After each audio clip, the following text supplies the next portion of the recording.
name is Maurice Palmer, and this is my legacy. I was born and raised in the small town of Fairfield, Nebraska, Clay County, Nebraska, March 9th, 1918. From there, my first job out of high school was a job on a farm, $1 a day. These were the Depression years. In Superior, Nebraska, I spent 3 years at the grain business. And on July 6th, 1941, I married Marjorie B. Wrench. We made our home in North Platte, Nebraska until October 42, when I was drafted into the Army. The years after I got out of high school, those were the draft, the Depression, the dust, and everything combined with it. Terrible years. When he was drafted into World War II, he was the first married man out of his county drafted, and he wasn't currently living in that county, so he left and went to the war, and he was stationed in the Philippines. When he got out in 1945, I believe, he went to school on the GI Bill, and his brother-in-law was already an optometrist, and so I think that's probably where he got his connection to optometry. Boston Law Optical Laboratory of Lincoln picked out a few places they said would be a very practical place for me to start a practice. So, with their help, I come to Albion in February 1949. It seemed to fill the bill. At that point, a lot of the glasses came from the jeweler, and so there was not an actual optometrist here. There was about 5 small communities that he was looking at specifically, and I'm very happy, but he ended up in Albion. I started my practice in February 1949. One little room up in an 18-step building. That was a terrible building to be practicing optometry and people wearing their first bifocals. I decided probably in early 1970 that I needed my eyes checked. And so I had heard lots of things about Dr. Palmer. So I went down there. I got a phone call from his office, and they wanted to come down and to visit with Dr. Palmer. We had a nice conversation, and he asked me if I'd like to work for him. I knew nothing about glasses or anything, but they were great teachers. And what they mostly taught me is how to get along with people. The practice grew. I could see many people coming from out of town that didn't come here to trade before, but we had not had an optometrist here.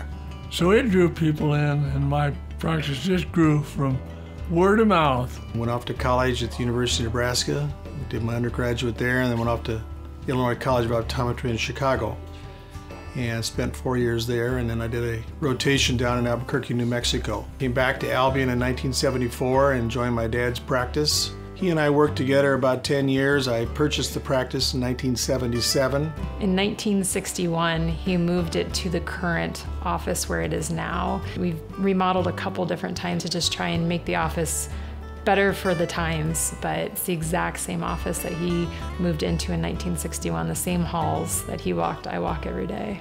Seeing him in the office and then coming home, and he sort of chose to be a farmer afterwards. And I think it's because he's just always really enjoyed animals, and he's enjoyed the land, and being a good steward of the land is really important to him. My father hauled coal to people back in those days when they used coal, and he had a team, and that kind of took my eye. I got attached to horses. Eventually, we were raising a few cattle and quarter horses. I raised several fine quarter horses, trained and bred several. Had people coming from afar, bringing their mares here to be bred. Time got to the point where Fairview was a little small for that kind of an operation. We bought the farm where I am now in 1968. In 1971, we moved to the farm. It is more or less a family off-hour operation. The whole family participated in it. Doc just loves his land, he loves his cattle, and he takes great pride and care, and you can see it when you're there. Even now at over 100, he's keeping a very sharp, close eye on Mark and the rest of the family. And they have a hard time meeting his expectations, but I think that's great. We all have a huge soft spot in our heart for our animals, and I think that, you know, my grandpa has always thought it was really important to treat cows with respect and treat your horses with respect. And it's funny because even when we work cattle, he has a certain way of how we should work them, and, you know, kind of let the cows tell us. It's really interesting sort of how my grandpa sort of shapes how we work cattle today. And he's still out there. He is sitting in his gator and making sure that it all runs smoothly. Well, I think my father's legacy will be the fact that he lived a good life, hard worker, dedicated to the public and dedicated to his family, was an individual that was respected based on his performance, not because he demanded it. Hopefully, in the years ahead, as time goes on, that's what will happen to the rest of us, is that our pride and our respect will go with us, and our kids will follow on in the same manner. He's impacted, I think, everyone's life a little bit. You know, all the years that I've known him, I have never heard him say a disparaging word about anybody.